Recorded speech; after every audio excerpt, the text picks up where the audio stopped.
People is coming around, Tyvis. I'm done with this. I'm done with this. This is getting stupid. And he guys, this is what I don't need to hear any defenses of this anymore. I'm not going to try to be too mean to him. I know he's doing his best. His best is what a backup does. This is what backups do. They play sure about that. They play for a few games and then they get figured out. And there wasn't much to figure out with him, and he's been figured out here. So you can expect more of the same if he continues to go out there. I don't think you're unlocking anything. You're not unlocking a damn thing. It's a foolish enterprise. It's silly to go through this. I don't care. Radio home of the Cleveland Browns, 92.3 The Fan. Radio home of the Cleveland Browns. I'm done bickering about it. And here I am, and I'm trying not to scream for Shedeur, but I really want to scream for Shedeur. Because, guys, you can't tell me you're not curious. I mean, what is defensible about what transpired on offense? Ken Carmen, 6 a.m. to 10 a.m. right here on 92.3. After the game, I was sitting there on my radio show, and I'm doing post game, and all the fans is calling in, and they like push Shedeur in, and I'm like, you know what, man, that's not fair. It's been 4 games, you know what I'm saying? And I said that. I got in my car and I went home. I went to sleep, woke up, and I said to myself, I'm done with him too. Like at this point, like the only reason that I'm done with him is because I still have not seen the play. Give me the play, the throw, the play. What did he do that you was like, one. Yeah, that's it. It's like, not one. And people they'll point to like Cam Ward. At least Cam Ward has made some throws where the dude dropped it, and I'm just like, bro, did you see him thread the needle on that? I haven't said that one time about this. Maybe Shedeur is better than Dillon Gabriel. We'll find out at some point. Maybe. I'm guessing. Not maybe, Dustin. Little League, high school. Okay. Say whatever you want. Early college, middle college, late college. Right here, October 27th of 2025. Shedeur Sanders is better than Dillon Gabriel. Listen, I didn't add. Listen, it's over. It's done, man. I just think it's funny that they really can't evaluate the position, because if Shedeur comes in and ball, it further proves the point that they can't evaluate the position. Listen. It's sad that it's really that hard to evaluate that position. But Tyvis, I told people the other day, I'm just trying to show you. Now, we're going to do this, and I'm going to get you to the super chats. I want to see 2 things, right? Oh, hold on. Now, I got to get your take on it. Because I played this the other day. I need to really get your take on this, man. Where we at with this? Make sure. No, hold on. I got to figure out no, that's why I didn't do it. Let me get my video out here. I need you to opine on this. So let me ask you, what is he talking about here? Did you keep Dillon Gabriel at quarterback? No, I've seen enough. Don't need to see any more. This isn't going anywhere. It's not going anywhere. What do you have to lose? Okay, I gotta get what's the name? I got Albert Breer on. Now everybody has come on and asked you about Albert Breer, right? Everybody said it's done, but Albert comes on, and let me make sure this is it. Here we go. So I got to get your opinion on this, because this is wild work. Who is he describing? Because you just mentioned, Tyvis, that I'm looking for the throws, looking for the wow moment. Where are we at? What's going on? Most offensive coaches want guys who are going to go in there and run their offense at the highest level. I think Dillon came into the league far more capable of doing that than Shedeur did. Just because he played at 3 different schools. He started, 61 games in college. Played a bunch of different systems. I think Dillon, for all of his physical limitations, and we've seen all of them now, right?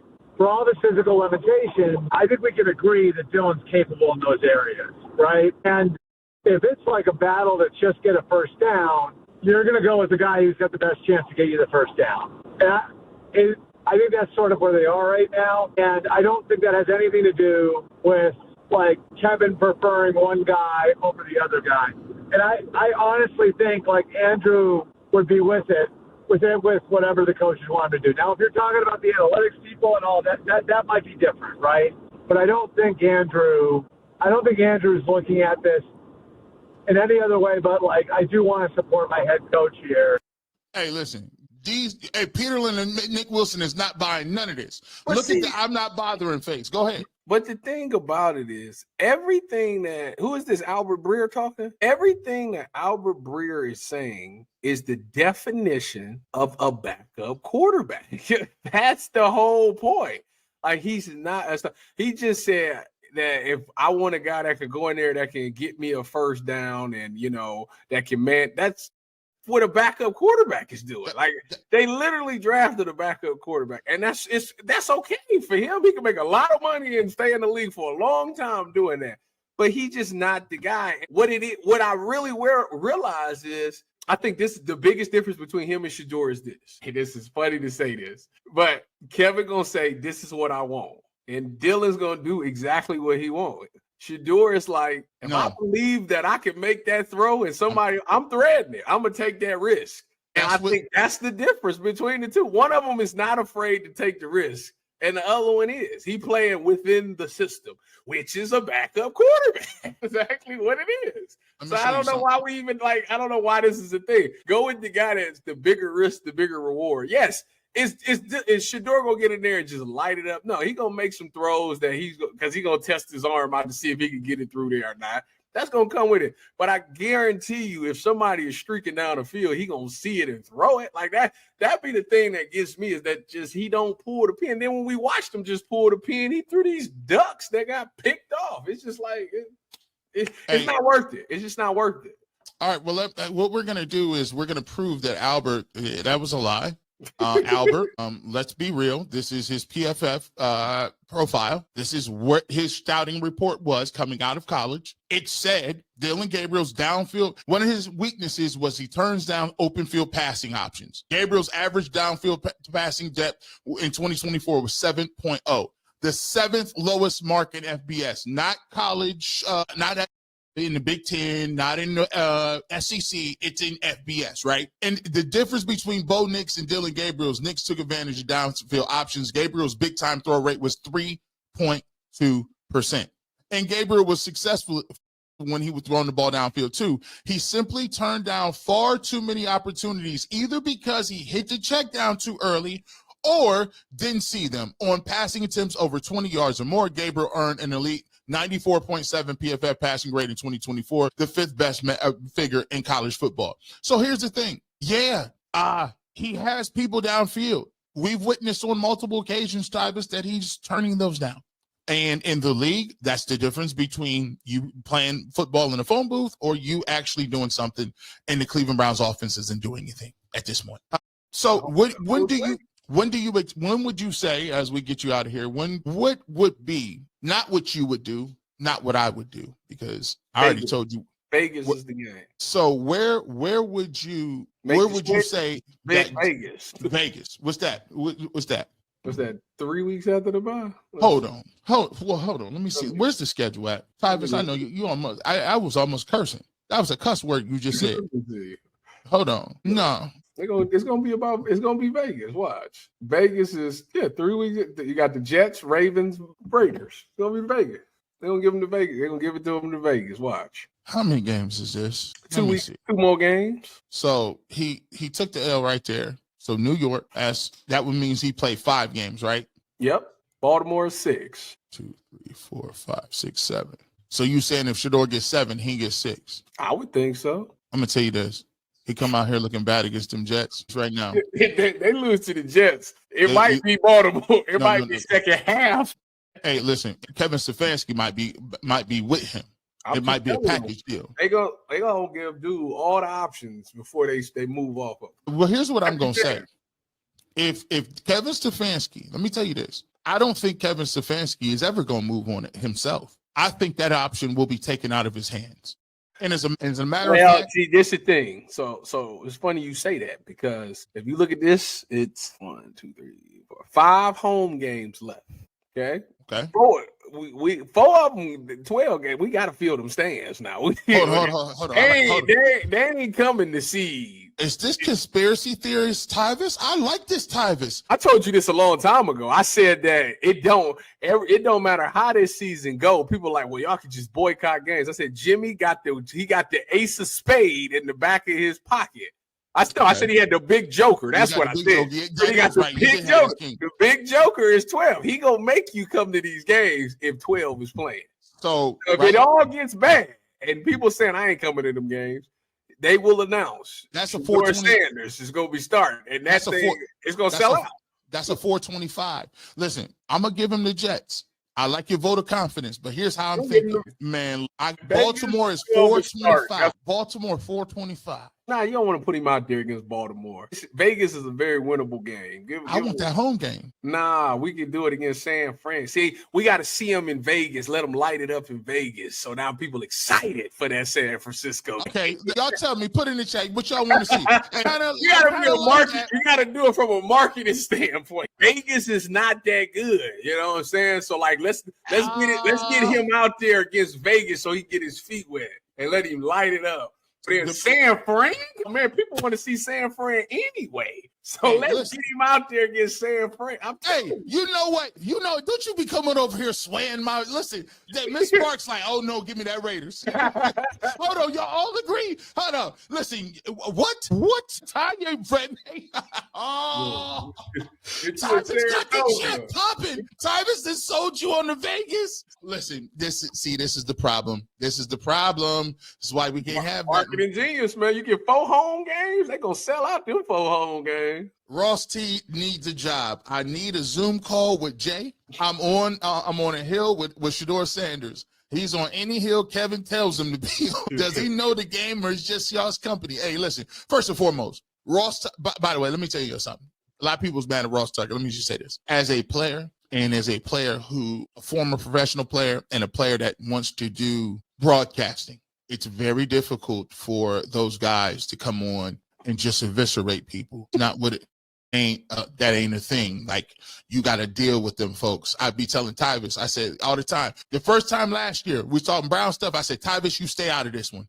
It's all me. You got kids. I know your wife and daughters. You stay out of this. I'll take this one because I ain't gonna eat birthday cake with nobody. But you stay over there. Browns are good with me. What are you talking about? We need that chain ink. I just think, you know what? It's crazy because it's like all the people that's like close to the Browns that have like access with the Browns, they all say the same thing about Shedeur, to where it's like, I don't think he's going to be, or it's going to look bad, or he's not ready. And I think to us fans, we looking at this and we just like, what are you talking about? You know what? Like, what are you talking about? It can't be any worse than what we already I've seen this man throw touchdown passes in very small windows with no reps. Why do you act like I didn't see that? It's not like we didn't see it. Lord of the drip. So Dillon's best 2 plays involved the receiver being open by like 8 yards. Yeah. Even the one where the guy was, even when Isaiah Bond was wide open, he missed the throw. Threw it out of bounds. So Gabriel's gun shy. Reese was touching on the lack of confidence. Remember, we showed him. Tommy Reese said he wasn't like this in camp. He was letting it go. But listen, he also didn't he lead the camp in picks too? Yes, he did. He was doing this in camp too. Miss Bell, the disrespect of being bad in OTAs and still the quarterback one. This is what Tyvis can tell you. When they draft you in a certain route, you gonna get. How many dudes you done seen get drafted that came in at your position? You was like, this dude cannot play. Which that happens all the time. But they're going to give him the benefit of the doubt for sure. See? All right. That's how they're going to pull it. C.A. Anderson, DG is competing with Casper. You seeing Ghost? Anita, Tyvis, what is going on? What is it going to take for Kevin Stefanski to bench Dillon Gabriel? Jimmy Haslam to say it. I agree wholeheartedly. It is not coming from his mouth. Yeah, Jimmy Haslam to say it. Just how is it that they want to fire AB after a great draft, but keeping Kevin after back-to-back years of Rugrats offense after 2023? Is he the worst in the league? But he's been the worst in the league. I think that AB, you can't cover up all the bad that you've done with one draft. And I think Kevin actually had like some cliche, some clout, but for the past 2 years, he's been dogging that. So. Yeah, I think he got his little money off now. But what happens if Shedeur Sanders comes in and balls? Who gets credit for that? Jimmy Haslam, because he made the pick. Jimmy made the pick. Jimmy told him to put him on the field. Michael Lucas. Is this McNuggets? Is this McNuggets? McNuggets, are you in the chat? Michael Lucas, is this in the chat? I don't know. Who is this? McNuggets, let me find out. But if you're going to pay your membership, you need to get the platinum one too. Now, he's on his tippy toe. Shout out to Michael Lucas. Miss Bell 70. What's not fair is trying to turn a frog into a prince, and he's got too many things wrong to fix. Them in a bye week. He needs a bye season. Well, listen, he's going to get a bye season and a bye 5-6 weeks. But I'm going to tell you what, when the Jets game come around, we all looking. We're all watching. John Byers, we need Tyvis to take on Ross Tucker nasty work from earlier today. He's not going to – listen, that is analyst on analyst crime. He can't do that. Well, I'm never going to – That's not – yeah, no. Like, I mean, he got his own opinion. Like, I'm not about to tell him, if he's wrong, like, it's his own opinion. That's what he see. That's what make being an analyst so great, is because people see things differently. So I'm not going to ever be like, if you did wrong. Like, if you see it that way, okay, I don't see it that way. That is why there's a place for everyone. And that is why I coined the phrase nasty work. I can say nasty work. Listen, hey, I'm just saying. I will tell him. But, yeah, come on, man. By the way, if you work for the NFL Network, one of the biggest things they tell you, Tyvis, if you want to work in the industry, you never call out a fellow coach. You don't really, by choice, really go hard at players because they get mad at you too. Oh, for sure they do. You live in purgatory. Like, you ain't got no home. You can't say nothing to media people, former coaches, or players. They be mad either way. My thing is this. I will not disrespect a player, but I also won't. Like I said, we just watched the tape. I'm not disrespecting Isaiah Bond. I'm not. No. You look at the tape and you tell me I'm wrong. I want him to let's look at this play and you tell me that you had a burning desire to make this block. He know what you say that. So, like, if you didn't put that on tape, I wouldn't say that. Like, that's just what it is. And that's from being in the field room. Your coach gonna say the same thing to you. And we done all been there. We done all been there. And Tyvis, there's times when we go back and do something, you like, hey, Tyvis, remember, hey, G. Bush, did you go after that? I'm like, bro, I was dogging it. I was tired. My lower back was hurting. Man, he was looking nasty. Packed it in. Packed that in. It was a wrap. Can't tell. G. Bush, not sure if Jimmy grandkids or nephews, but they were standing with Jimmy with 12 jerseys on. Oh, of course they will. Time I didn't heard that. Is that really a fact? I mean, why would you? I mean, he's one of the most, that's like, but you got to think about it. Well, he playing at some point. I'm going to tell you that. Yeah, he told you what it was going to be. He playing. As long as the good old boys. That furthermore makes me believe that Jimmy made that pick. They don't pay attention to the cameras because they're not synced up. But they were synced up for every other pick y'all made. But this one, y'all just so happened that it wasn't synced up. Like, miss me with the BS, man. Come on, why would you even take that? You took Dillon Gabriel in the third round, but you planned to take another quarterback that you know you're going to have to hear about the whole season? Come on now. They just be telling us lies and just think we just supposed to just believe it, man. As long as the good old boys are still guarding the gates, Shedeur will never get a fair opportunity. I think he'll get his opportunity. It's going to come. I'm telling you, you guys think it's all – the more games you lose, Kevin Stefanski will be stripped of his medals. Like Vegas, man. The season over with. By that time, the season will be over with anyway. So you might as well. Vegas. C.A. Anderson, not tippy toes. That boy definitely was on his tippy toes. He was up there. Had the leg kicked out like he was leaning in for Emmanuel. The Jets won. They probably see this as a food. Oh, yeah, they definitely see us as food. Oh, yeah, it's momentum for them. They back on the winning side. They looking at the Browns like easy work. And they got a rookie, and you see them trick plays they was throwing? Sarita Allen, with the plays Kevin Stefanski is called, I get dressed and get on the field and do what Dillon is doing. Basic. Dillon playing checkers, not chess. I always told him, and just to be fair, guys, I've always said that, listen, people, checking it down is not going to keep you in the league or keep your job. No, it will for a backup. It will for a backup, and it will for a little bit while, but pretty soon they're going to be like, nah. Because teams is going to play how they playing. Like, he's not going to throw it down the field. So let's just go ahead and get ready to rally and tackle because that's what it's going to be. And you can't win games like that in the league. You ain't going to never be an elite quarterback doing that. Man, it's not going to work. Tyvis, give us a quick grade of what do you give the Browns offense? What do you give Dillon Gabriel? And what do you think they do next week? First drive of the game there were awesome. There was some things in there that I was like, that's what I'm talking about. This is great. So the first 15, I give it a B plus. Okay. I give it an A minus. How about that? All right. Look, feeling a little frisky. From every play after that, D. D. Yeah. That's a D. Yeah, it's a D. Out of all those plays, it was only one play that I was like, okay, he schemed this up right, and that was the tippy toe throw where he threw it out of bounds. That one. So Dillon for me right now, I don't see how you can give him anything more than a D. Like I'm still waiting on this throw and all. I need to see it. He does not come off to me as a quarterback one in this league. I'm sorry. All of Dillon's Gabriel's former coaches in college also used the same agent as Kevin. Seemed like a conflict of interest, very sketchy. Hey, by the way, everything in the NFL is conflict of interest. Like that's how. Hey, listen, everybody knows somebody that knows somebody. But what I do know